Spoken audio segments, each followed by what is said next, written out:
ya ahlimul khadami minal badani, hadir hadir hadir.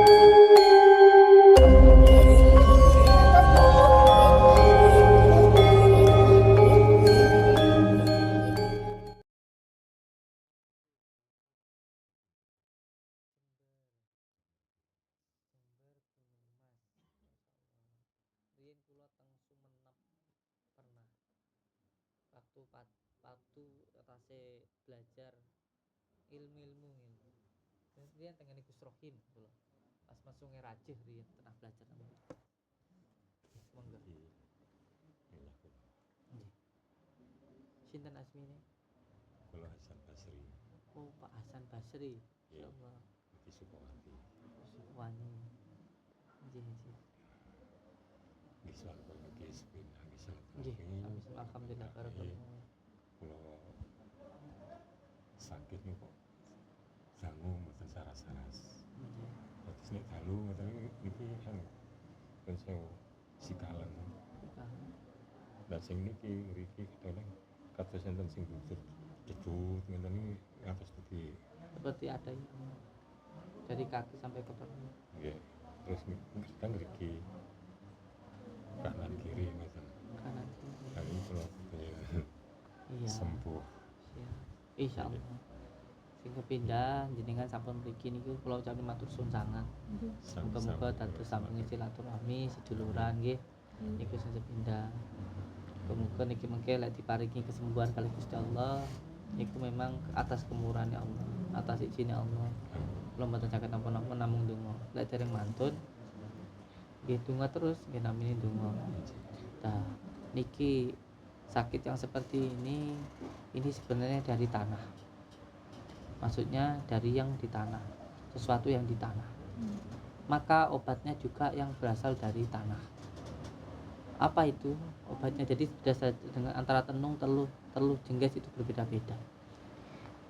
Ini ada sesuatu hal atau buhul yang ditanam di tanah. Maka obatnya pun harus berasal dari tanah. Dan dari tanah apa? Kunir nanti diobati dengan kunir. Beda kalau yang datangnya malam teng api tek, itu anasirnya adalah yang dari serangannya dari udara. Maka obatnya pun juga dari udara, santri harus tahu, yaitu kelapa muda biasanya gitu. Nah kita harus dibeda-bedakan kan gitu. Makanya nanti dirukyah dulu dengan kunir, kemudian dibacakan 17 kali sholawat. 20 hari nggak bisa BAB. 20 hari nggak bisa BAB Ya. Dari kaki ini seperti ada apa yang Kayak ditusuk dari kaki tembus sampai ke perut, benar enggak? Oke. Sering kram Sering. juga. Sering kram juga, Oke. di kaki juga sering sakit, jalannya susah, pinggangnya sakit, Oke. Mriki sakit. sininya, iya. Banyak ini sudah sering saya jelaskan di tausiah saya. Oke. Sudah sering saya jelaskan. Makanya kalau kita mungkin agak ragu ya, coba sampean pahami tentang beberapa kitab gitu. Semuanya itu sudah dianjurkan oleh baginda Rasulullah itu sebenarnya beberapa abad yang lalu. Contoh ketika seorang diajarkan untuk kencingnya laki-laki itu dengan duduk. Sekarang baru ngeh, ternyata kalau orang duduk, kencingnya duduk, itu bisa mencegah penyakit dari ginjal, batu ginjal, dan kenapa bisa keluar dengan sempurna. Apalagi disuruh dehem 3 kali, itu ketika bisa keluar dengan sempurna, nggak bakal kena penyakit batu ginjal, boyoknya sakit dan sebagainya. Orang kalau bangun tidur disuruh cuci tangan dulu, jangan langsung megang apa-apa. Ini yang mengatakan baginda Rasulullah, bukan saya. Ternyata sekarang dokter baru ngomong kalau ternyata ada bakteri-bakteri yang nggak bagus kalau kita bangun tidur langsung makan. Baginda Rasulullah mengajarkan kalau bangun tidur langsung disuruh minum air putih, jangan minum apapun, jangan makan apapun. Sekarang dokter semuanya ngomong kan, ini sudah diajarkan berapa tahun yang lalu, ini sudah kuno tapi benar. Maksudnya yang ngomong baru sekarang itu ketinggalan zaman, ini sudah diaturkan oleh baginda Rasulullah itu berapa tahun yang lalu, bukan sekarang. Inilah bukti kebenaran dari Al-Quran, inilah bukti kebenaran dari baginda Rasulullah. Banyak lagi, tidurnya suruh giring kemana, oh ternyata begini, suruh begini, semuanya ternyata benar loh, ternyata benar. Nah makanya saya sering mengatakan bahwa semua yang diperintah Allah itu sejatinya untuk kebaikan diri kita sendiri, dan semua yang dilarang Allah itu memang semuanya untuk buruk untuk diri kita.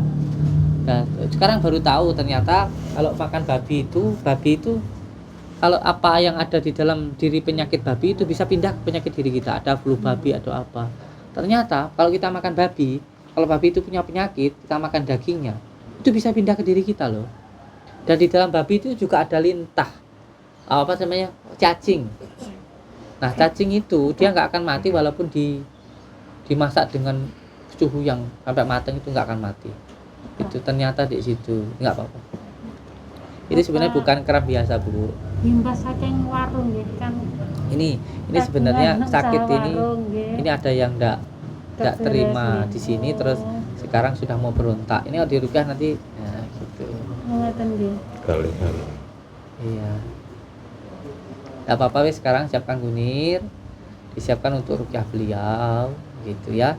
Kita di sini tidak ada yang membebani, tidak ada. Jadi nanti kalau panjenengan ingin pembersihan di rumah, kita kasih daun bidara dan garam, nanti bisa diamalkan sendiri. Terus nanti kunirnya caranya bagaimana juga diamalkan. Kita kasih gratis Pak semuanya. Nah, kecuali kalau mau yang semuanya kita harus ke sana atau gimana, itu ya baru berbeda. Namanya kita ke sana kan ya. Nggih. Tapi kalau diamalkan sendiri semuanya gratis gitu ya. Oke, monggo dirukyah dulu. Ini sudah ada yang kram gitu, kayak ada yang Nggih. ada yang nggak terima ya. Nggih. kalian nggih nuwun sewu. Burung kula niki pun setunggal tahun niki mboten nganggung. Iya. Kak rahasia nggih. Iya, enggak apa-apa Ya Bu. pancen nyatane Ini kaya penting. kuwi. Nggih sampun 3 tahun ngeten. Iya. Makanya saya Mungkin aku mikirin nih apa imbas dari warung kan seringkali ditaburi orang tas yang sebenarnya saya nggak mau ngomong ini. Nggih. Tapi sebenarnya intinya sebenarnya di depan rumah itu sering nemu sesuatu lah. Nggih. Sing ngeten. kembang lah, sing Nggih. garam lah, sing garam nggih. barang-barang Nggih. klenik lah di Kadang depan gitu. taburan halus ngeten kados entah apa ya. Kados abu-abu ngoten. Sebenarnya aku mau ngomong lah masalah Nggih. gini-gini. Karena apa? Memang nyatanya begitu. Makanya tadi saya bilang, cuma saya nggak bilang ini disantet, ditenun, diterus. Pokoknya setelah menikah sama saya sejak itu sampai Kan istri kula sing riyen meninggal. nggih, meninggal. Bisa kita nggih. Nggih, kita mboten Nggih, beres. mboten kita nggih mboten beres. Makanya Yoga kula sing nomor kalih Nggih, meninggal. Nggih, Nggih, meninggal. mboten beres ketoke ngaten. Kula takutnya nggih. mboten kula Lah nikahaken 2 ketika kali bulan. kula takut imbasnya datang kula napa ngaten lho Gus. percaya nggak percaya ya Kang ya? Nggih. Percaya nggak nggak percaya. nggih memang ngaten lho. Iya. Nggih, kula dhewe nggih. Sampun nggih. Nggih, ketakutan juga. Ya, nggih. nah sebentar nggih. Nggih. Ya sebenarnya dari awal tadi saya sudah bilang kalau Oke. sakitnya di kaki karena dari tanah. Nggih. Ya memang ada banyak suatu hal yang dari tanah. Ngoten nggih. Nah, sebenarnya tidak semua yang kita tahu itu harus kita beritahukan. Nggih. Karena kalau kita beritahukan nanti lebih gamblangnya kedah pirsa Ya. Gus. jadi penyakit Kesane. lagi nanti. Oke. Ya, dengarkan dulu nggih. Nggih. Supaya tidak menjadi penyakit satu lagi. Aman di sini kan niatnya berobat, bukan Nggih. untuk intinya melihat kan Nggih. begitu, tapi Nggih. untuk berobat. Nggih. Saya nggak mau nanti menjadi fitnah, adu domba. Wah Iya, ini iya, begini iya. begitu, tidak. Yang penting tugas saya itu ialah mengobati, Nggih. begitu. Tugas saya itu melihat. Karena begini, sama kayak samanya saya melihat ada kotoran di rumah sampean. Kalau memang saya tahu ya tugas saya membersihkan itu, bukan hanya memberitahu. Kalau memberitahu sampean aja kotorannya ada telek nih di rumah sampean. Sampean Oke. tak kasih tahu ya nggak ngerti kok, cuman mambu tak. Nggih. Sampean nggak ngerti. Nah tugas saya itu untuk membersihkan telek itu supaya tidak ada kotoran, tidak ada penyakit yang masuk ke dalam diri panjenengan. Makanya kalau ada yang bilang, mamanya sampean rumahnya disantet, ditenung, jangan percaya. Jangan percaya. Apa meneh ora teko apa-apa moro-moro ning omahe sampean. Bu, omahe sampean iki disantet, jangan percaya.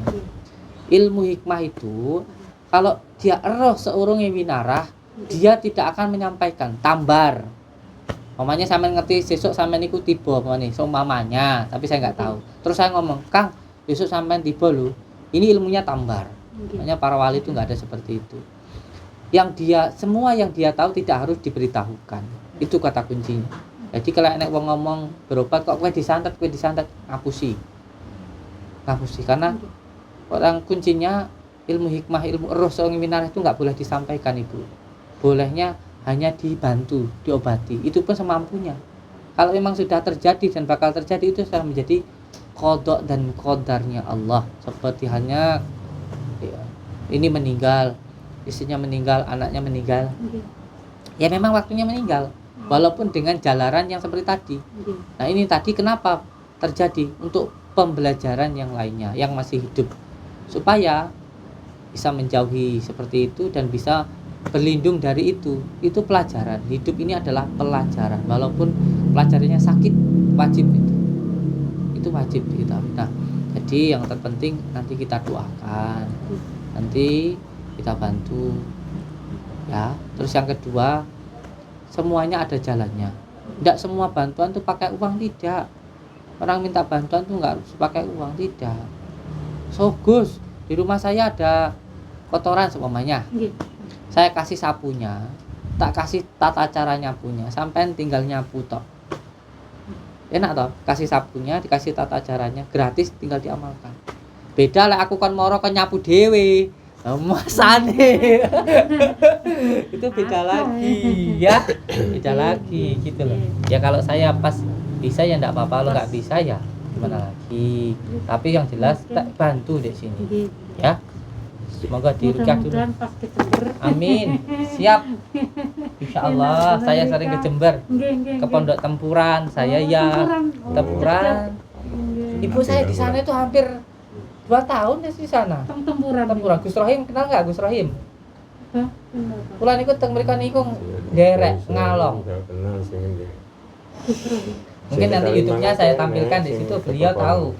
Kalau enggak beliau jenengan kula paringi nomor Gus Rohim. Beliau guru saya yang dulu saya belajar ilmu tasik raja di raja itu dari sana. Saya suruh wirid dulu di sungainya itu, yang besar itu sana itu hampir 3 bulan saya di pinggir sungai. Makan minum jadi cuma dari situ tok. Minumnya air sungai itu, makannya jadi dari situ tok. Enggak ada yang ngasih makan saya. Nanti saya kasih nomornya Gus Rohim. Daerah Gumas nih. Gus Rohim biasanya pakai sepeda besar, sepeda ontel tuh. Kalau semuanya pagi jalan-jalan beliau. Itu. Dulu zamannya apa namanya ninja itu. Cedak ya, Pak.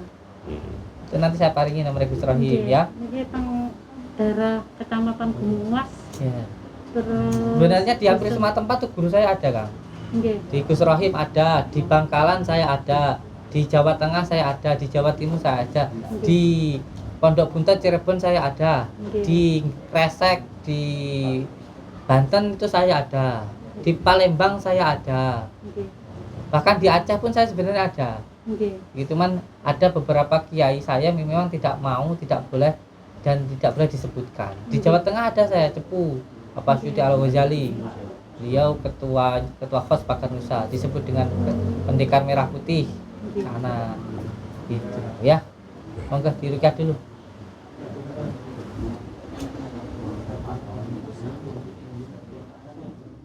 Allahumma salli wa sallim wa barik ala sayyidina